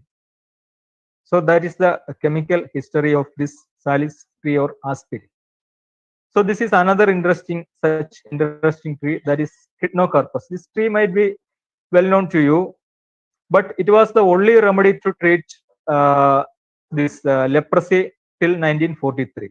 So just like this cinchona plantations, these Europeans had established these plantations of this Hypnocarpus throughout their colonies to isolate this Taulmugra oil. So this is the active compound, that is cyclopentenyl fatty acids with this particular cyclopentenyl fatty acid structure. These are the active constituents with anti-leprosy activity. So even now this Taulmugra oil or the fixed oil obtained from Hypnocarpus fruits possess activity against this leprosy, but now more efficient sulfonamine drugs are there. So that's why right now we are not depending on this Taulmugra oil, but historically it was the only remedy to treat leprosy till 1943. And this is another important plant, that is Indian snake root. I'm not going in detail to the history of this plant, but there was a renaissance in phytochemistry or natural product research or pharmacological research by the discovery of this reserpine from this Ravolfia serpentina in 1952. So that was from an Indian medicinal plant. And this is the HPTLC profile of different Ravolfia species. And my point is, just have a look on this HPTLC profile of this Ravolfia, various species of this Ravolfia. So you can see in the Indian endemic species, that is Ravolfia hookeri and Ravolfia macrantha, it is not reserpine but reserpylene. So we have first detected it as reserpylene, not as reserpine in Indian endemic species. But in Ravolfia serpentina, that is not endemic to India, but it is found in the Indo-Malay region, throughout the Indo-Malay region, and as well as in other exotic species like Rauwolfia vomitoria, this reserpine is the major compound. So my point is that in plants, we can expect a diversity of compounds with diverse structural features and physiological actions. So rather than going for a single compound as in modern medicine, this compound will exert diverse actions on our physiology. See, for example, right now we have heard a lot about mutation on this virus, SARS coronavirus 2. It is rapidly mutating. The mutation is mainly on its spike protein. So the point is that the particular pharmacophore that links to the acetyl coenzyme E receptor, AC receptor of our cell wall, that particular pharmacophore, a particular drug right now isolated and found active may be fit into that particular pharmacophore, but this virus is mutating so rapidly that its pharmacophore is changing. The mutation is mainly on this spike protein. That's why the right now this version of this Britain SARS coronavirus is mutated on this spike protein. On this spike protein. So if suppose some reserpine is active on that particular site, so if we are using this modern medicine, the so-called modern medicine, a single drug entity, when this virus became mutated, that drug became inefficient to control this virus. But if we use a plant extract as in traditional medicine, that extract contains, you can see so many derivatives of this reserpines are there, this indole alkaloids are there, you can see in this TLC profile, in this Rauwolfia extract. So if reserpine is not efficient in the mutated virus, some other derivative of this reserpine that is present in this plant may be much more effective to the mutant strain. So that's the advantage of this traditional herbal medicine over this single drug entity. So before concluding, let me give another example as well. So we were using this plant Syzygium aromaticum or clove to treat dry cough as well as sore throat. Also this basil or Osimum sanctum to treat various aspects of fever. So these are symptoms related to COVID-19.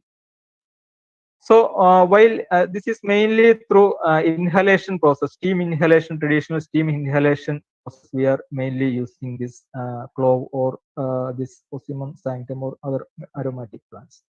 So in what happens during this steam inhalation process, it is nothing but hydrodistillation. We are boiling the plant material in water. So as I mentioned, it is hydrodistillation, boiling the plant material with water. So then what comes up is essential oil. That is the volatile components of aromatic plants. And in these two cases, the major essential oil component is eugenol. And this essential oil we can identify which has a major component through this gas chromatography, mass spectrometry. So meanwhile, let me tell you about this gas chromatography. It is the most efficient analytical tool for detecting volatile components of aromatic plants. And at JNT Bijara, we have the latest model of this gas chromatography, mass spectrometry, and we are regularly conducting workshops on phytochemical methods as well as especially on concentrating on gas chromatography, mass spectrometry. And so this is how we do in modern science the analysis of this plant material. So we have found out eugenol as a major compound, and then we can see how this eugenol act against this virus, especially in this COVID-19 area. So this is the last slide, just a few minutes. So it is quite interesting. Eugenol, of course, it possesses so many antibacterial activities, so it is quite efficient to control other bacterial diseases as well. So how it affects this virus? So this is a previous study reported on influenza virus, and it is the same applicable to COVID-19 SARS coronavirus 2 as well. See, you can see it is all related to this autophagy. Autophagy is a mechanism in our cell system that is a regulated mechanism that removes unnecessary or foreign invaders in our cells through a double membrane vesicle. So if some virus or bacteria attacks, it is being encapsulated in this autophagy or double membrane vesicles named autophagosomes, and then destructed in lysosome. It is disintegrated. But this viruses, actually now we are in a fight with this tiny creatures of less than 100 nanometer, but the mechanism of this or the biochemistry or the mechanism of these viruses are much more evolved. So they bypassed the mechanism in our cell system, immune mechanism in cell system.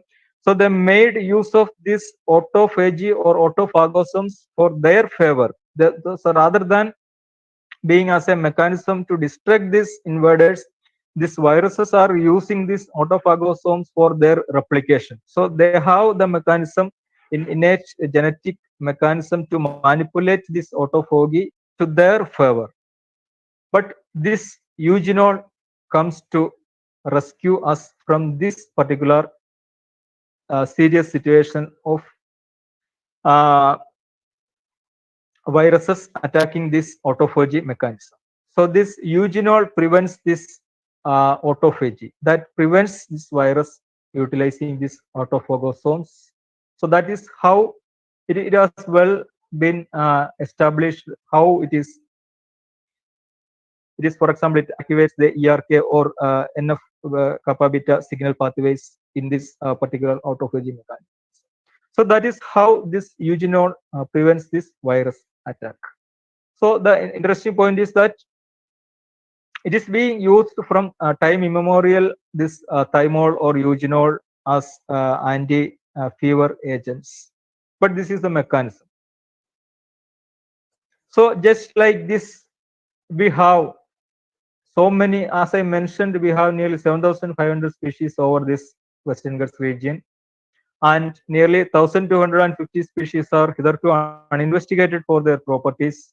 And these plants may contain so many such active compounds that can be useful to prevent this COVID-19 pandemic. Of course, I am not projecting it as a drug, but an effective remedy that can manage this effects of this COVID-19. As I mentioned, to propose it as a drug, so many steps are there. We have to pass through several toxicology tests, clinical trials, and so on. So right now we can call it as a food additive or alternative medicine or complementary medicine or whatever be. Anyway, the point is that it is effective. The diversity of phytochemicals in plants. So those are much effective in managing this pandemic.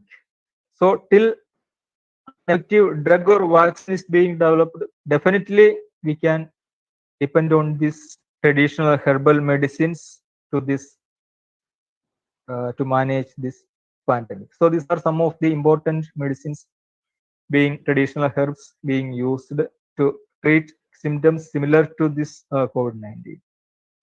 So thank you.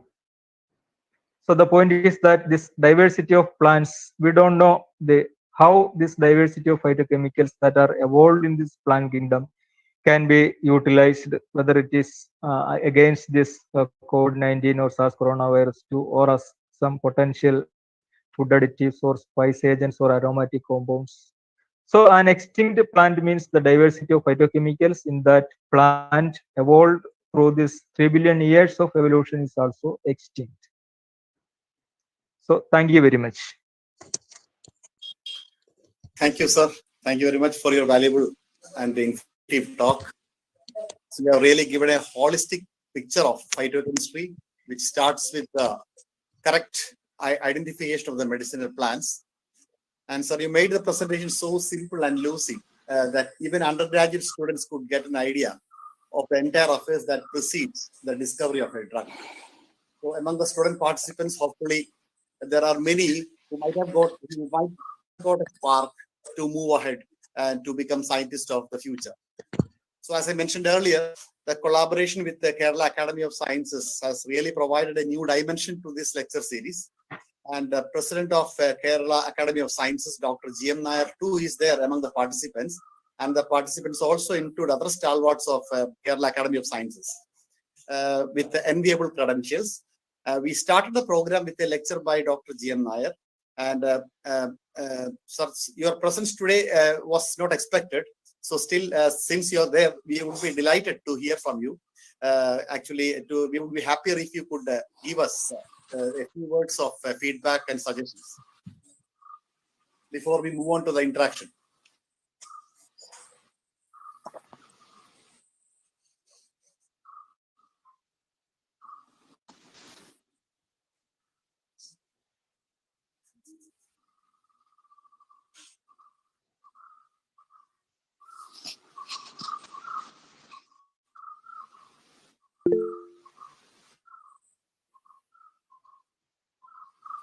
Nice, sir.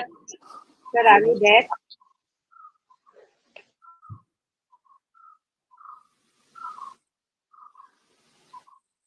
I hope I was audible. Yes. Yes, sir. Sir will join Hello. in between, sir. Okay. Okay, so then we may move on to the discussion session. Thomas, sir? I like to. Other. Will you give me 1 minute? I'll hear from them also. Yes, sir. May I know who the speaker is? Okay, I am Dr. Stephen.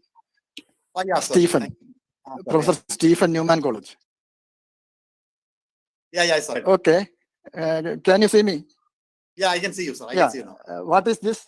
This is the original Syngona bark. Original Syngona bark. Great. Last week I went to Ooty. Then this was collected from Naduvattam. There is a factory there. That factory, the extracting unit that is there. Now it is not functioning, but the factory is there, and it is the tea factory. There is only tea factory. However, the Syngona extracting unit is there. They maintained it. Then Paikara is there, plantation. Then another plantation, the Syngona plantation was in Dodabeta. There is a place known as Syngona village. Syngona village is there. Really? That means total of about 136,000 acres was there in Nilgiris. Yes, sir. Then I will show you the leaf also. Last week, this, can you see the typical Rubiaceae characters? Opposite leaves, interpetiolar stipule, decussate, opposite decussate venation, etc. Yes, And Dr. Rameshkumar told in the beginning part that in Vagaman area there is another plant is known as Koina, and that is the local name is Karuna. It is there, large number of plants are there, but there is Valanyanganam. There is 10-acre plantation was there, Syngona plantation was there. Now there is few plants are there that is not flowered also. But in Ooty, there is, we can see flower also. And I have given some money to the local people to collect seeds so that we have to plant large amount of large area. Yes, sir. Yes, because sir. it is important in allopathy, homeopathy, Ayurveda, in all systems. And I have organized a international webinar on the possibility of Syngona to control COVID-19 a few weeks back. And Dr. Rameshkumar was participated. And I am happy to show these two things to you. And still, I am very happy that my own professor is there, that is Dr. G.M. Nair. And my good friend is there, Dr. Rameshkumar. He will join me next Monday in Todupuzha. And we will then I am very unhappy to say that Professor Rajamma and myself worked together, and we were in refresher course together. And I have conducted practical examinations in Maharaja's college several times with her. And we were together conducted exams. So thank you to all and everybody, and wish you all a happy New Year. Thank you so much for giving the time. Thank you for your presence Thank today. Actually, a few words about Rajamma teacher actually Thank you. Today. G.M. Nair sir is there. G.M. Nair sir.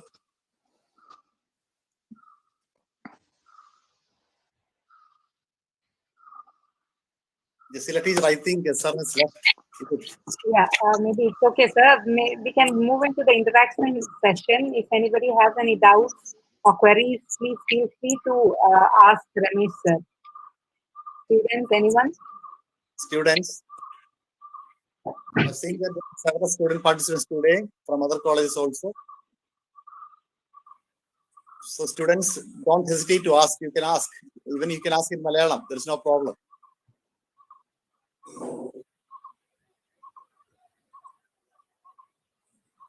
Good afternoon, sir. Good afternoon. Good afternoon, sir. Pramod, sir. Sir, you mentioned about the Artemisia. Artemisia, there's a species of Artemisia growing in our region, Artemisia vulgaris. Is it medicinal or is it good for this malaria? Artemisia vulgaris. Yes, so, some Artemisia species are there. കൊളുന്ത് നമ്മൾ കൊളുന്ത് എന്നൊക്കെ പറയുന്ന തിരുവനന്തപുരം ഭാഗത്ത് കിട്ടുന്ന അതൊരു artemisia species ആണ്. So it is not exactly the same as artemisia annua. So anyway, there is a scope for comparative phytochemical investigation as well as phytopharmacological investigation using all these Artemisia species. Actually, I have started that work a few years back, but I couldn't complete that work. There's a scope for finding out whether artemisinin is there or some other potential compound is there better than this artemisinin. There is a possibility. So we have to look in detail. Okay, thank you. Actually, that have been studied in detail, almost all the Artemisia species, but that was during 1950s or 1970s. So there is a scope for reinvestigating this Artemisia species again, especially in this wake of COVID-19, because this artemisinin derivatives are also very efficient in controlling Artemisia, one point I like to add. Yes, sir. Yeah. I like to add one point that is this Artemisia is the main reason. Artemisia is the main reason for the cinchona നശിച്ചു പോകാനുള്ള പ്രധാന കാരണം ആർട്ടിമീസിയ. ആർട്ടിമീസിയ വ്യാപകമായിട്ട് ഉപയോഗിച്ച് സിങ്കോണയ്ക്ക് പകരമായിട്ട് ഉപയോഗിച്ച് തുടങ്ങിയതാണ്. സിങ്കോണയുടെ നാശവും അതോടൊപ്പം തന്നെ ആർട്ടിമീസിയ എന്ന കള്ളച്ചെടി ഉപയോഗിച്ച് തുടങ്ങിയതാണ്. ഒരു പോയിന്റ് ആഡ് ചെയ്തേ ഉള്ളൂ. Okay, sir. Artemisia. അതുപോലെ ആർട്ടിമീസിയയുടെ സ്പീഷീസ് ഈ ഹൈ ഓൾട്ടിറ്റ്യൂഡ് വയനാട് പോലുള്ള സ്ഥലങ്ങളിൽ വീട് പോലെ നിറച്ചു വരുന്നുണ്ട്. അത് ആർട്ടിമിസിയ അനുവ തന്നെയല്ലേ സാറേ? അറിയില്ല. വയനാട്ടിലൊക്കെ ചെന്നാൽ ചില ഏരിയയിൽ അത് കംപ്ലീറ്റ് വീട് ലൻഡാന പോലെ നിറഞ്ഞു കിടക്കുന്നു.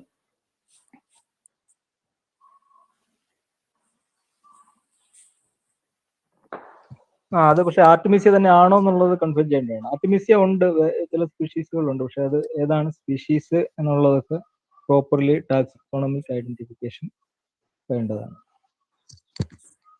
നഴ്സറിയിൽ നിന്നൊരു കൊയിനിയ പ്ലാന്റ് കൊടുക്കുന്നുണ്ടല്ലോ. ഹോമിയോയിലെ ഒരു നല്ല മരുന്നാണ് പല ഉപയോഗിക്കുന്നത്.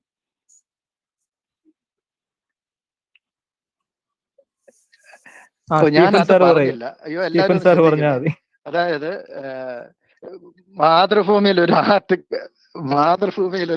ആർട്ടിക്കിൾ വന്നതോടുകൂടി കാസർഗോഡ് തൊട്ട് കണ്ണൂർ, പാലക്കാട്, തിരുവനന്തപുരം, മല്ലപ്പള്ളി എല്ലായിടത്തുനിന്നും ഞങ്ങളുടെ വീട്ടിൽ കൊയിനയുണ്ട്. പക്ഷെ ആ കൊയിനയ്ക്ക് നല്ല പൂവുണ്ട്, നല്ല ചുവന്ന പൂവുണ്ട്. സാധനം എന്താണെന്ന് അറിയാമോ? Quassia amara of simaroubaceae family. Quassia amara of simaroubaceae family.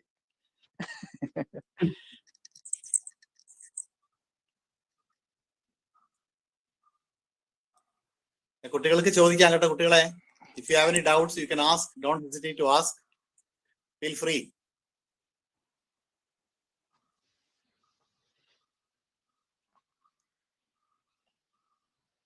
നാളത്തെ പൊട്ടൻഷ്യൽ ആയിട്ടുള്ള ടാക്സോണമിസ്റ്റുകളും ഫൈറ്റോകെമിസ്റ്റുകളും ഒക്കെ നിങ്ങളുടെ ഇടയിൽ ഉണ്ടെന്ന് ഞങ്ങൾക്ക് അറിയാം. അതുകൊണ്ടാണ് പറയുന്നത്. Actually, this sort of programs are conducted mainly for you people.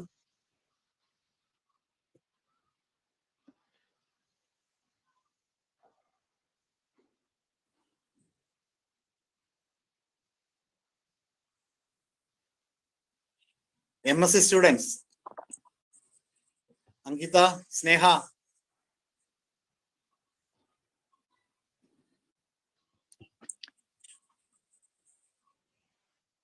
Hello, sir. I'm audible. Yeah, audible, civil. Come on, Parnolu. Yes, sir. What is your opinion about the approval or the acceptance given to the traditional medicines by our governments? Because nowadays, so many news are appearing regarding the traditional medicines. So what is your opinion about the government approval or acceptance about this traditional medicines?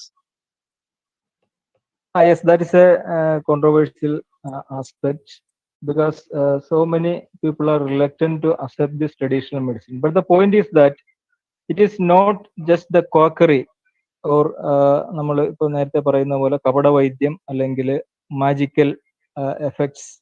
It is not anymore that kind of quackery or magical items in traditional medicine, but now it is 100% scientifically proven. So we know which is the compound responsible for this activity and how it acts, the mechanism of action. It is all are well established, well studied, and efficacy. And the major point is that additional point is that its efficacy is time tested by centuries of applications by the humankind through centuries, that it is its efficacy and safety are well established. And now with the help of modern science technology tools, its action, how it is affecting our system, how it is affecting the pathogen, or which is the major compound, all these are well established. Now it can be accepted. That is my personal opinion, and that is the line now the official government setup are also into. So now, for example, this ICMR is also giving note for this Ayush methodologies for this COVID-19 pandemic managing criteria. So it is being now being recognized world over. As I mentioned, you can see it is evident from this death rate of this COVID-19. See, for example, in India as well as in China, you can see the death rate is less than 1%. That might be because of this traditional medicines, and people are now accepting that, and the government in different countries are also being accepting that fact, and even now regulations are being changed on that manner.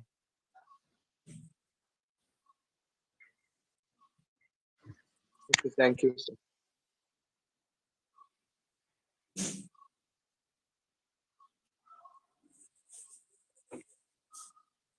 കുട്ടികൾ ഒരു കാര്യം മനസ്സിലാക്കേണ്ടത്, sir പറഞ്ഞൊരു point, everything begins with taxonomy. Okay, the first step in the process is the correct identification, and hence taxonomists play a key role in that.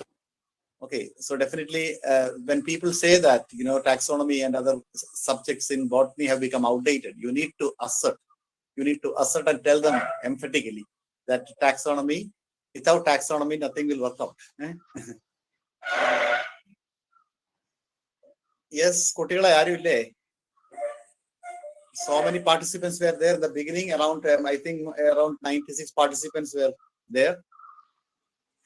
Maybe even ഒരു working day ആയിട്ട് ഇത്രയും കുട്ടികളൊക്കെ വരിക എന്നുള്ളത് നല്ലൊരു കാര്യമാണ്, വളരെ സന്തോഷം തന്നൊരു കാര്യമാണ്. അപ്പൊ നിങ്ങൾ എന്തെങ്കിലും ചോദിക്കാറുണ്ടെങ്കിൽ ചോദിക്കുക. ഇന്ററാക്ഷൻ വരുമ്പോഴാണ് അതിന്റെ ആ ഒരു വെബിനാറിന്റെ ആ ശരിയായിട്ടുള്ളൊരു എസൻസ്, രസം വരുന്നത്.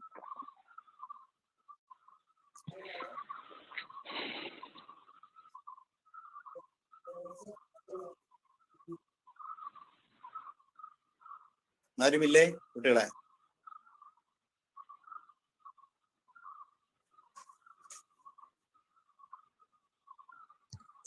Janar sir. Janar sir has joined.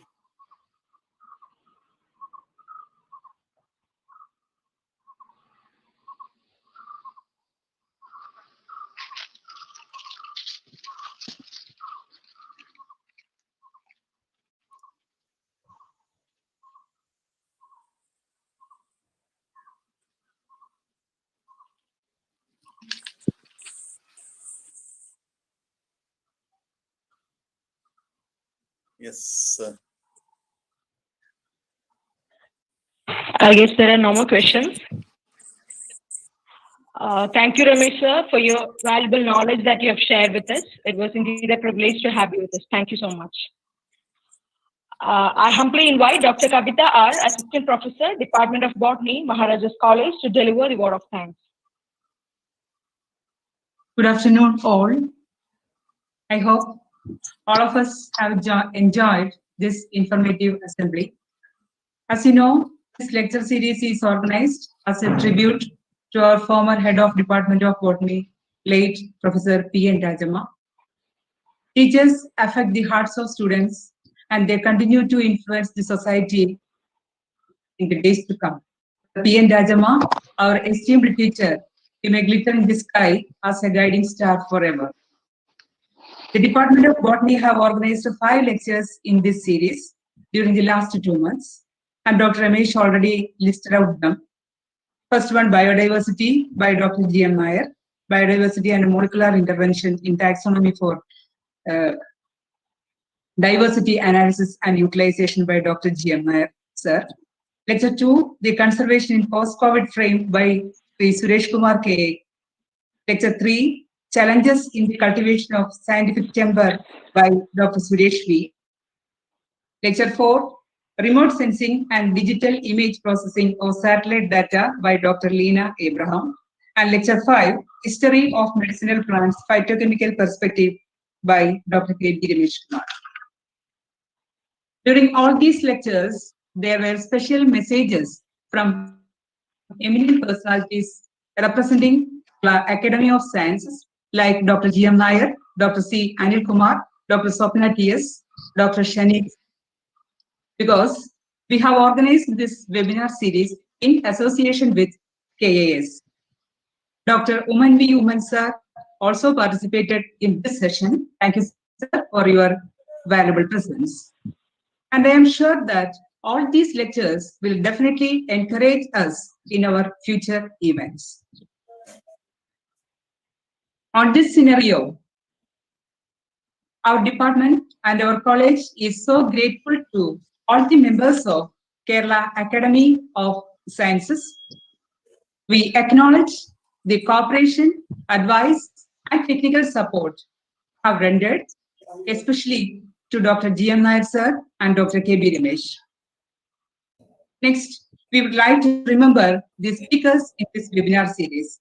On behalf of the Department of Botany and the entire fraternity of our college, sincere thanks to all the speakers who shared their knowledge, their thoughts, motivation, ideas, experiences with us without any remuneration. Welcome, Dr. G.M. Nair sir. Myself, Kavita. Our principal, Dr. Matthew George sir, inaugurated this lecture series on November 6th, and he is providing encouragement for all the academic activities planned to do.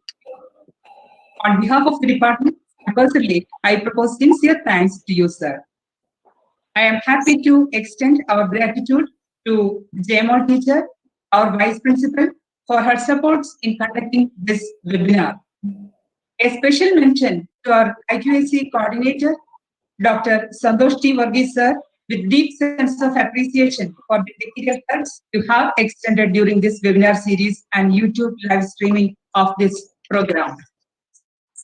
We would like to extend our gratitude to all the teachers and students from outside institutions for taking out time away from their regular schedule to participate in this program. Yes, Mary James, our faculty member, tried to recall her memories about the days she had spent with Rajamma teacher, her values, dedication, social commitment, and gave us a picture about how she had served our college and the students during her time. Thank you, this teacher. Shanti Vasudevan, our faculty member, introduced the academic profile of Dr. K.B. Rameshkumar. Thank you, Shanti teacher. Dr. Jasila and Dr. Shyam Kumar helped in organizing this session and in the YouTube live streaming programs. Thanks to both of you. As one of the coordinators of today's program, I am thankful to all my colleagues. Our students, Sri Lakshmi and Sneha, sincerely involved in the organization of this program. So thanks to you. On behalf of the department, I would like to thank all of our beloved students who made this event a meaningful thing by your presence, involvement, and cooperation. Thank you all for making this webinar series a successful event. Okay. Thank you, ma'am. Before we conclude, just a moment. before we conclude. Dr. G.M. Nair sir is also there. Actually, when I think because of some technical problems, he was out of the session, but now he's here. So, sir, we would like to hear from you. We are in awe of your expertise, your knowledge, and your keenness and enthusiasm in this regard. So, we'd like to hear from you. Thank you. Some feedback, some suggestions. Thank you, Dr. Thomas Anthony. It's indeed a pleasure. I was listening, but I had to go somewhere. That's why I didn't switch on my video. But Okay. I was listening to the whole thing. The only thing is that I couldn't. It was on and off. I had to leave for other purposes. So, as I for the conclusion session, I thought I'm so happy that I could participate in the concluding session. Dr. Thomas Anthony, Dr. Kavita, Dr. Jasila, my dear teachers of Maharaja's College, the principal, vice principal, and all the IQAC coordinator. It was indeed a great honor for Kerala Academy of Sciences to be associated with this program. You had 5 wonderful speeches along with my own colleagues from Kerala Academy of Sciences giving special addresses. I'm sure that you all have enjoyed the session and a great tribute given to Professor Rajamar. It is highly revealed that your love and regards to Professor Rajamar has been reflected in this 5-day long webinar series. This is how you honor your colleague who is not with you, but then obviously you love her for all those great things that she has done to the college. And I'm also extremely happy Kerala Academy of Sciences would also be a part of this program, which is organized in memory of Professor Rajamar. Let me at this juncture say that I need to have more members from Maharaja's College. You know that Kerala Academy of Sciences is a prestigious organization where we have prestigious organization, scientific organization, where we have members from all walks of life. We have medical professionals, we have technocrats, we have scientists, we have academicians, we have students, we have research scholars. We have about more than 600 members, life members. That also shows the strength of this organization. So it would be great for you to join this organization. You can confidently have programs, organized programs together. And then the kind of strength that we have, you might have seen that just on short notices, I've asked them to speak, give special addresses. It was not a planned thing. All my colleagues in Kerala Academy. So we are all well prepared. And also that if you can make use of this strength that we have, the academic strength we have, you will not get a forum where you will have people from all walks of life associated with this organization. I mean all walks of life in the sense that scientists, technocrats, and medical professionals. You name them. Almost all those great visionary scientists, technocrats, and medical professionals are our members. And Kerala Academy of Sciences also is almost similar to the national academies, the Indian National Science Academy, Indian Academy of Sciences, then the NASI, National Academy of Sciences. All these 3 great institutions, we also compete with them. We will not be able to compete with them because that they have the backing of the government of India through different modes of support. So we are also slowly planning to get support. Though maybe we are a regional organization, but our vision is much higher than a regional reach. So we need to specifically take this further. We need to have further programs. We have been organizing a number of programs, and being a member of this, if you're a resident member of Kerala Academy of Sciences for 5 years, you will be like the FAAC and FNAAC. The decorations titles being given by the national agencies. We give FAS, Fellow of Academy of Sciences, that would be conferred onto you on a selection process, exactly like what is done by the national agencies. So that means if you are an FAS, maybe if you see my name, I always put FAS as one of the decorative suffixes along with my name. So it's important that you should join the session, take the benefit of all this great expertise available. You can also make use of the expertise. I tell you, Dr. Thomas Anthony, there's no depth of expertise in this organization. You could definitely, anytime, any kind of aspect, you just contact us that we will be able to give you enough of people, experts to speak to you, or maybe to guide you as well as to take you to further, because there are people who are in service, people who have retired, people who are still holding high positions are our members, life members. So we have this kind of forum, platform, you'll never get anywhere. So the advantage is that being a member, that you can put this in your biodata, because professional bodies, academic bodies, once you're a member, life member, that also gives you a lot of strength in your CV. So all this put together, I'm sure this organization, we have been doing great service for the past, because we are there for the past 30 years, 3 decades have passed. So if you look back, there are several programs like this. So I would urge once again to all those members, even students can become members, life members, provided the membership fee is very low compared to that of the other organizations. So become a member. And I also request Dr. Thomas Anthony, Jasila, and Kavita to urge people to become members, because that would make, probably if you have more than 30 members, you could even start a chapter, a local chapter in Ernakulam, housed at Maharaja's College. So I think that they take this opportunity on behalf of my team in Kerala Academy of Sciences for allowing us to join with you on this very important webinar series. And I'm sure the lectures that were given were all excellent. I've put the feedback, and it was attended well. So maybe that the carry home message is that you need to organize such programs frequently, and especially taking advantage of this pandemic. You should take advantage of the crisis. This online platform, I feel, is that way. As Dr. Kavita was telling, that you did not pay any honorarium to people. So you need not, because when you are speaking and somebody was asking me whether you should pay to people, I said no, nothing, because this is only that you spend 1 hour in front of your computer, and for that, and maybe that you are not business people, isn't it? None of the academicians are business people. So for that matter, even if you offer money to any of us, we will never accept it. Maybe that if you are coming physically, then that would be different.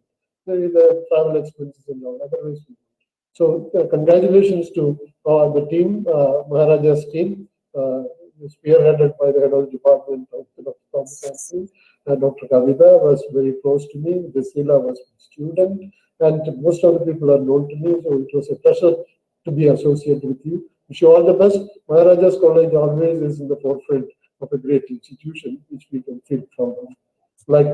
So maybe that you take it further, and anything, any kind of dates that you do would definitely reflect in taking the fame of the institution to greater heights. So I wish you all the best. Thank you very much once again for joining Kerala Academy of Sciences, or maybe rather than making Kerala Academy of Sciences to join you for this program, and it was wonderful. Thank you very much, and we at Kerala Academy of Sciences always would be grateful to you. Thank you. Bye. Thank you, sir. I think we are planning to take membership of Kerala Academy of Sciences, and we had discussed it earlier, actually. So we will go ahead with it, and definitely we would like to, collaborate with you in future as well for other programs in the college. Definitely, we would like to imbibe from your expertise. And another, Dr. Thomas Anthony, I would also like to say the institution which I am associated now, the Central Laboratory for Instrumentation and Facilitation. Yeah, you mentioned in the you would wonder to see the facilities available over here. We have named any high-end equipment more than 1 crore, worth of more than 1 crore. Maybe that there are equipments which you're going to get a high resolution transmission electron microscope, believe me, for 20 crores. So shortly that will be installed. So you just nailed it, that we have a number of instruments available, but it should be used. So I'm also trying to make facilitation through making laboratories so that a student can walk here, become a resident of this institution, and then you can carry out the complete work and get back, getting the results, and you can submit it. So for the students. So, and also that we are going to make some adjunct points so that you can place your students here.